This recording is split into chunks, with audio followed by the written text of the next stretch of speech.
Now let's talk about the Pope's interest in artificial intelligence. This is a fascinating story, and as far as I know, you're the only person covering it, despite it having been around for a couple of years, but there's been some recent developments. Now you'd think that the Pope, as Christ's representative on earth, would be more concerned with human intelligence, not artificial intelligence. But tell us about the background to this, Alexandra. Well, the church is obviously an institution, an ancient institution that has been struggling with the advancement of science for many hundreds of years. We saw it struggle with the when the earth was no longer the centre of the universe and the sun, we revolved around the sun. All that sort of stuff worried the church because it was a change to their doctrine. They tried to fight against it.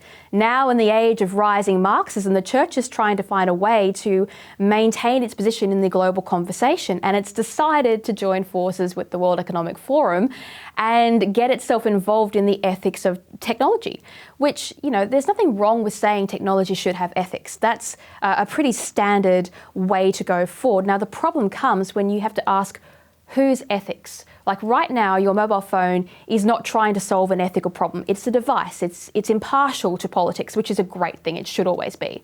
But now we're dealing with human biometric systems that, they're merged with government control. And we're starting to see a problem where whose ethics is this technology representing? And so it's called Rome Call. It's this project done by the Pope's advisor for AI is a French monk. I mean, make of that what you will. It was news to me. But they want to make sure that the ethical nature of technology is maintained. However, after declaring all this human rights and coming down on how important this is, the very next thing they did was implement vaccine passports.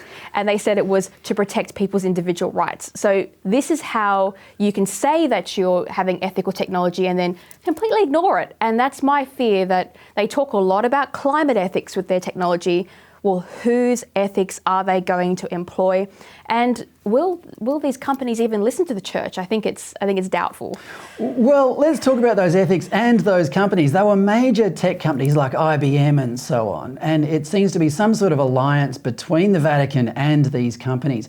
I think, the Vatican is just lending its credibility to these companies, and the Pope endorsed a list of ethics to safeguard people from algorithms. Algorithms discriminating against them based on their, quote, race, colour, sex, language, religion, political or other opinion, national or social origin, property, birth or other status.